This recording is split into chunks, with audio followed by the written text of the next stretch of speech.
The question is, when you leave, what will you be remembered for? There's no house you build that will last for more than 60 years. The world is moving too fast for your house to be relevant for 60 years. There's no car you buy that will be relevant for more than 10 years.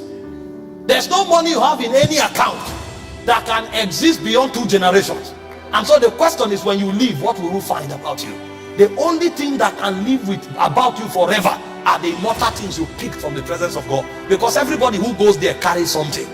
Some goes there, they carry favor. Some go there, they carry wisdom. Some go there, they carry power. And so the things they establish because they went to the immortal realms, they become immortal forever on the face of the earth. And so a man who has not journeyed in intimacy with God, he is already forgotten. He's just using money to sustain his influence. Some people are struggling so hard to be relevant while they are yet alive.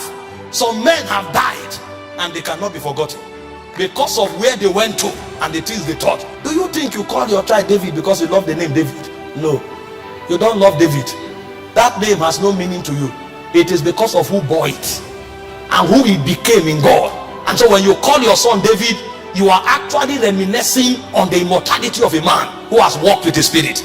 So men become eternally relevant because they walk with the Spirit. This is a man who wandered around with women, but suddenly he saw a spirit and he started walking with that spirit. And forever and ever, generations to come will be honored to name themselves after his order, because he has seen something that is eternal. Abraham was in the hall of the Chaldees until he encountered that spirit. And when he met that spirit, forever and ever, you and I became the children of Abraham. Somebody may be making 1 million a month, 10 million a month, 20 million a month, and he said, I am doing well. And then they look at you from Zion, they say, you've never come here. How come? How come we've never seen you? If we don't see you and you don't come here, how can you now attach purpose to the money you have? The money you have will now become the basis of your condemnation. Because when you go to where they whisper to the souls of men, they will tell you it is not about the money, it's about the purpose of that money. And you can never have an understanding of that purpose with your brain. It will be shown to you. And so the first true benefit of prayer is that in prayer, men are invited to walk with God. This is why the patriarchs of old exalted prayer, because they knew that outside of God they were nothing. And because they now know God forever and ever, their names will never be forgotten. Did you not read about Elijah? Elijah had to be invited to the earth 4 times. God said, no, you have known the glory too much for us to let you go. So you will not die. We will preserve you for another generation. They said the spirit of Elijah came back. And after the spirit of Elijah came back, the 2 witnesses will still come back. A man becomes immortal like God because he has walked too close with God for a world to forget him. Intimacy is what provides for you the benefits of immortality.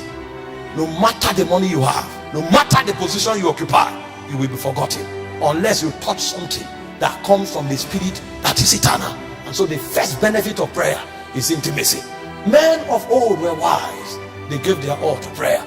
Daniel was in Babylon. The king said nobody should pray to any other god. He was willing to risk his position and to risk his freedom for prayer, because outside of intimacy he has no freedom in the first place. And in Daniel 6:10 the Bible said 3 times. So if you are praying 3 times when they gave a law that nobody should pray, how many times do you pray when there's no law? And he said 3 times the guy prayed facing Jerusalem. He was not afraid to be arrested. And when they arrested him, he didn't apologize.